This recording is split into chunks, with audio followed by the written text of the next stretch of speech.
আসসালামু আলাইকুম। পাওয়ার presents IPL এক্সট্রাতে সকলকে আমন্ত্রণ। বাংলাদেশের ক্রিকেটে খেলার চাইতে ধুলা নিয়ে আলোচনা বেশি। সো যারা ধুলা নিয়ে আলোচনা পছন্দ করেন দয়া করে এই ভিডিওটা স্কিপ করে চলে যাবেন, কোনো সমস্যা নাই। আমরা একটু ক্রিকেট নিয়ে আলোচনা করতে চাই। আইপিএলে কামিন্দু মেন্ডিস আজকে একটা দর্শনীয় ক্যাচ নিয়েছেন, দুর্দান্ত একটা ক্যাচ নিয়েছেন। দেওয়াল ব্রেভিস তিনি ব্যাটিং করছিলেন এবং তিনি ক্রিজে থাকলে সেটা কি করতে পারেন সেটা তিনি দেখাচ্ছিলেন। তবে একটা ফ্ল্যাট যাওয়া বল তিনি বাঁদিকে ঝাঁপিয়ে পড়ে ক্যাচটাকে লুফে নিয়েছেন এবং এই যে ক্যাচটা তিনি লুফে নিয়েছেন এটার একটু অ্যানালাইসিস যদি আমরা করি তাহলে ইয়াং ক্রিকেটার যারা আছেন বা তরুণ প্রজন্মের ক্রিকেটার যারা আছেন কিংবা যারা বিভিন্ন ক্রিকেট একাডেমিতে শিখছেন তারা আসলে কোন জিনিসটা সবচাইতে বেশি শিখতে পারেন, যেটা শিখতে পারেন সেই জায়গাটা হচ্ছে খেয়াল করে দেখবেন কামিন্দু মেন্ডিস এই সময়টাতে দু হাত ব্যবহার করেছেন, দুই হাত তিনি দিয়ে বলটাকে ধরেছেন। এখন এই টাইপের ক্যাচ যখন আসে তখন কিন্তু আসলে চিন্তা করার সময় থাকে না, চিন্তা করার সময় থাকে না যে আমি ক্যাচটা ধরতে যাচ্ছি, আমি ডাইভ দিতে যাচ্ছি। এটাকে আমরা বলি muscle memory. Body auto react করে, শরীর অটো রিয়্যাক্ট করে।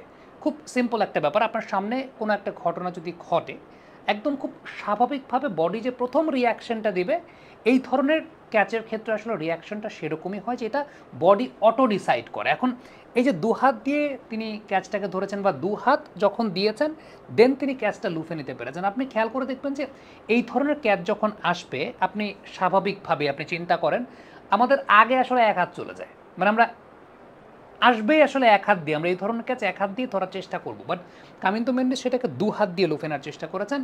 এটা আসে মাসেল মেমোরি থেকে। এই মাসেল মেমোরিটা তৈরি হয় কিভাবে? এই মাসেল মেমোরিটা তৈরি হয় স্কিল প্র্যাকটিসের মাধ্যমে, রিয়াকশন এবিলিটির প্র্যাকটিস আমরা সেগুলোকে বলি। এবং চেষ্টা করব, রাত যেহেতু হয়ে গেছে আইপিএলের ম্যাচ, বাট আমরা চেষ্টা করব রিয়াকশন এবিলিটিগুলোকে নিয়ে, রিয়াকশন এবিলিটিগুলো আপনি কীভাবে ঠিক করতে পারেন সেগুলো নিয়ে ড্রিল কী কী হতে পারে আলাদা ভিডিও করার জন্য। এবং একটা বিষয় খেয়াল করে দেখবেন যে তিনি বলের দিকে চোখ রেখেছেন, বল থেকে চোখটা তিনি সরাননি। The most important part is যে যখন আমরা কোনো কিছু দেখি তখন ওই চোখের ইন্দ্রিয়টা আমাদের ব্রেনে সিগন্যালটা পৌঁছে দেয়, ইলেকট্রিক্যাল সিগন্যালটা আমাদের ব্রেনে চলে যায়। ব্রেন তখন আমাদের হাতকে সিদ্ধান্ত দেয় বা হাতকে ইনস্ট্রাকশন দেয় যে তুমি তো এখন যাবে বলটাকে লুফে নেওয়ার জন্য। এবং এই যে এন্টায়ার প্রক্রিয়াটা সেটা মাসেল মেমোরি বিল্ড আপ করার মাধ্যমেই হয়। আমরা পাওয়ার জেনারেশন,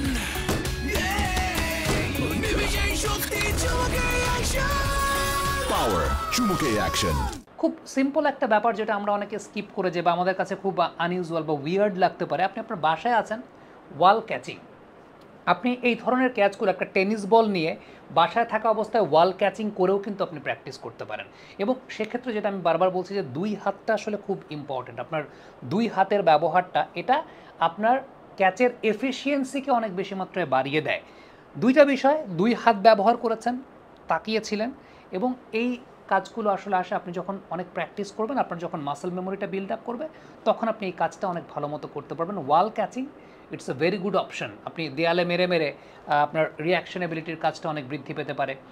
এবং চোখটাকে রেডি করা এটা খুব গুরুত্বপূর্ণ একটা বিষয়। আমরা সব কিছুর ওয়ার্ম আপ করি, আমরা আমাদের চোখের ওয়ার্ম আপটা খুব কম করি, কিন্তু এই রিয়াকশন এবিলিটির কাজ করলে আপনার চোখের ওয়ার্ম আপটা খুব ভালো হবে এবং আপনি বলের দিকে সফট ফোকাস, হার্ড ফোকাস, এই ব্যাপারগুলো সম্পর্ক আপনি নিজে থেকে নিজে অনেক কিছু ফিল করতে পারবেন। সো মেন্ডিসের এই ক্যাচটা আমার কাছে মনে হয় যে এই আইপিএলের সেরা ক্যাচ অফ দ্য সিজন। এবং আপনি সর্বকালের সেরা ক্যাচগুলোর তালিকাও যদি করেন যে কোনো পর্যায়ের ক্রিকেটে ওয়ান অফ দ্য বেস্ট ক্যাচেসের মধ্যে অবশ্যই এটা পড়বে। কমেন্ট বক্সে আপনাদের মন্তব্য মতামত জানতে চাই, লিখে পাঠাবেন।